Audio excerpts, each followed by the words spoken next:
આજે પણ એ ટ્યુન યાદ આવે છે અને રૂવાડા ઊભા થઈ જાય છે.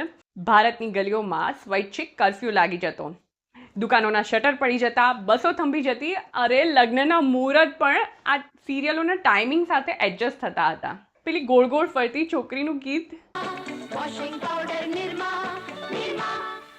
આજકાલ આપણે શું કરીએ છીએ તો આપણે રૂમમાં બેસીને એકાંતમાં હેડફોન લગાવીને આપણી પ્રાઇવસી એન્જોય કરીએ છીએ. પરંતુ 1980ના દાયકામાં અમારી ડિક્શનરીમાં કોઈ પ્રાઇવસી જેવો વર્ડ જ નહોતો. ટીવી એ કોઈ એક વ્યક્તિ કે એક પરિવારનું નહોતું. ટીવી આખા મોહલ્લાનું હતું. અને દર રવિવારે જ્યારે મહાભારત કે રામાયણ શરૂ થવાની હોય ત્યારે પાડોશીઓ આપણા ઘરે આવવાનું ચાલુ કરી દેતા અને ઘર બની જતું સાર્વજનિક સિનેમા હોલ. સિરિયલ ચાલુ થાય એ પહેલાં સૌ આવીને પોતપોતાની જગ્યા સિક્યોર કરી લેતા. કોઈ પોતાના ઘરેથી પ્લાસ્ટિકનું સ્ટૂલ લાવ્યો હોય તો કોઈ ચટાઈ.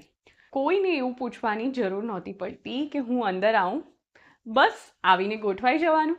ઘરના દરવાજા બધા માટે ખુલ્લા રહેતા અને બાળકોને તો સોફાની નીચે જમીન પર જ બેસવાની જગ્યા મળતી. અને એમાં જો ભૂલે ચૂકે પાવર જાય તો આખો રૂમ એક સાથે નિસાસો નાખતો. એ દુઃખ સામૂહિક હતું. એ વખતે આ એક મનોરંજન નહોતું, પરંતુ એક પ્રકારની ભક્તિ હતી. 1987માં જ્યારે રામાનંદ સાગરની રામાયણ અને 1988માં બી.આર. ચોપરાની મહાભારત સ્ક્રીન પર આવતી ત્યારે આખું ભારત થંભી જતું.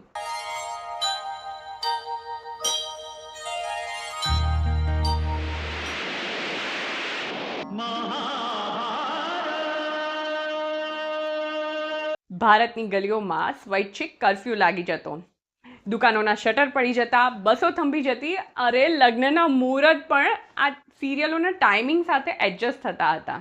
મારા દાદી તો ત્યાં સુધી કહેતા કે સિરિયલ ચાલુ થાય રામાયણ એ પહેલાં નાહી ધોઈને સ્વચ્છ કપડાં પહેરીને તૈયાર થઈને સ્ક્રીન સામે બેસવું, કારણ કે સાક્ષાત ભગવાન રામ આવવાના હોય છે. અને ટીવીને હાર તોરા પહેરાવીને અગરબત્તીઓ કરતા. અને જ્યારે સ્ક્રીન પર ભગવાન રામ દેખાતા ત્યારે સૌ વડીલો શ્રદ્ધાપૂર્વક તેમને પ્રણામ કરતા. એક કાચની સ્ક્રીન પ્રત્યે આટલો આદર હતો. અને આજે તો આપણે સોફા પર બેસીને પગ લાંબા કરીને આરામથી ટીવી જોઈએ છે. ત્યારે ટીવી મંદિર હતું અને ટીવી પર ભગવાન રામને જોવા એ એમના દર્શન કરવા બરાબર હતું. તમને થશે કે ત્યારે આટલા બધા લોકો ટીવીની સામે શાંતિથી કેવી રીતે બેસી શકતા હશે? તો ત્યારે એ મનોરંજન માત્ર ટીવી જોવામાં નહોતું, મજા એ બધાના સાથે હોવામાં હતી. એક સાથે હસવું, એક સાથે રડવું, એક સાથે ભગવાન રામના વનવાસ જવા પર દુઃખી થવું, એ દુઃખ પણ સામૂહિક હતું અને મજા પણ અનેરી હતી. આજે આપણે નેટફ્લિક્સ, એમેઝોન પ્રાઇમ કે યુટ્યુબ પર અડધો કલાક તો માત્ર એ નક્કી કરવામાં ગાળીએ છીએ સ્ક્રોલ કરતાં કે આજે હવે જોવું છે શું, કારણ કે આપણી પાસે ચોઈસ અનંત છે. પરંતુ 80-90ના દાયકામાં એવું નહોતું.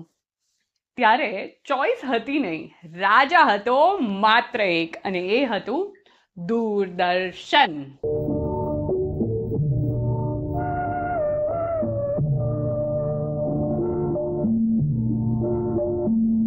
ત્યારે સૌથી પહેલું યાદ આવે છે હમલોગ. હમલોગના પાત્રો જે હતા તે સિરિયલ એ ભારતના મધ્યમ વર્ગીય પરિવારનો અરીસો હતી. અને તેના પાત્રો છુટકી, બડકી, દાદાજી એ જાણે આપણા ઘરના સદસ્ય હોય એવા લાગતા હતા.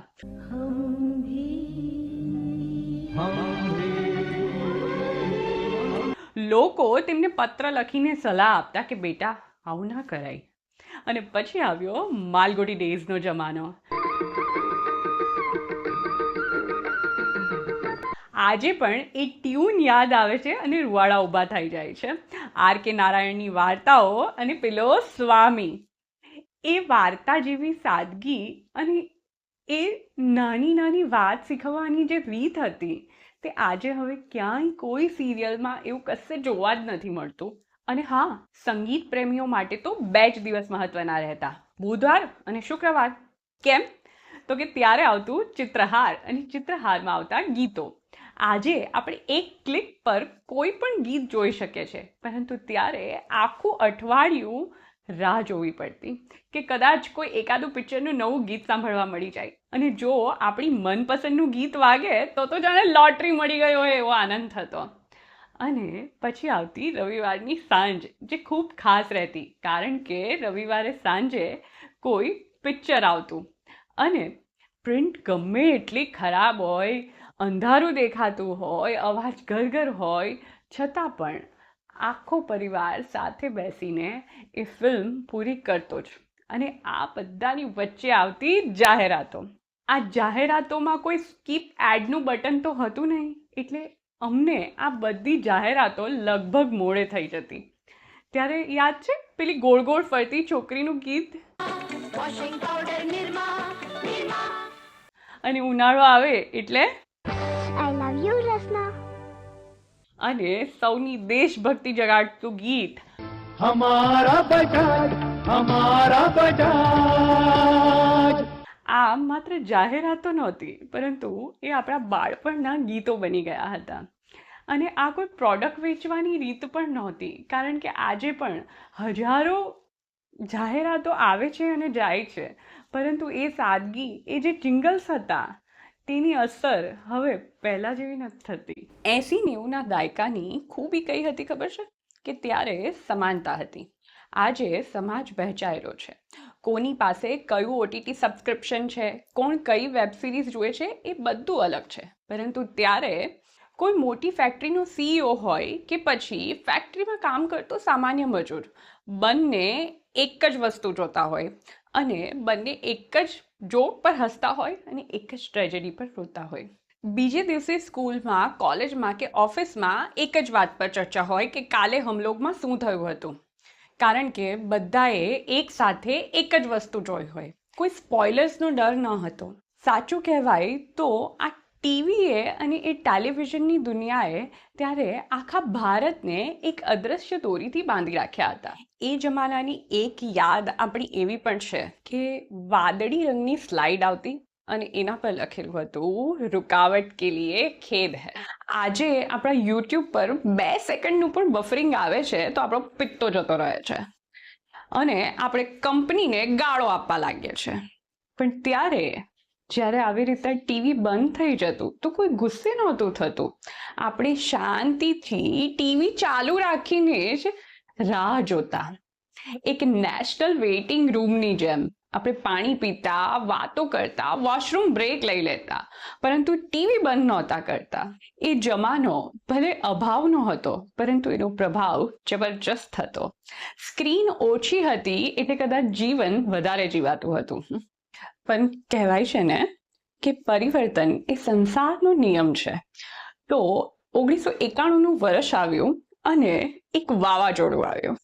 આપણા ઘરની છત પર ડિશ લાગી ગઈ અને હાથમાં રિમોટ કંટ્રોલ આવી ગયું, અને એક નવું આયામ શરૂ થયો કે એક ચેનલમાંથી ઘણી બધી ચેનલોની વિવિધતા મળવા લાગી કે જ્યાં આપણી પસંદગીનો અવકાશ હતો.